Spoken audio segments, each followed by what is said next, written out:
Gym చేయడం కంటే gym పెట్టి చూడు దోల తీరిపోద్ది.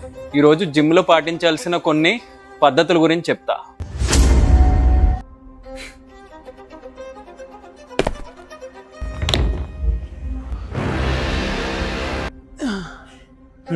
వర్కౌట్ చేయడం అంటే వెయిట్స్ లిఫ్ట్ చేయడమే కాదు, నువ్వు యూజ్ చేసిన వెయిట్స్ని వెంటనే రిరాక్ చేసేయి.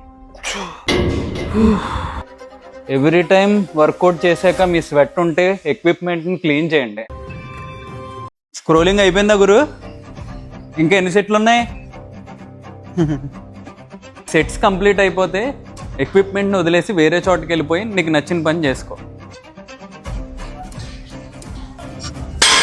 జిమ్ ఎక్విప్మెంట్ని ఎప్పుడూ డ్యామేజ్ చేయొద్దు, ఎందుకంటే దాన్ని రీప్లేస్ చేయడానికి జిమ్ వాళ్ళు చాలా టైం తీసుకుంటారు.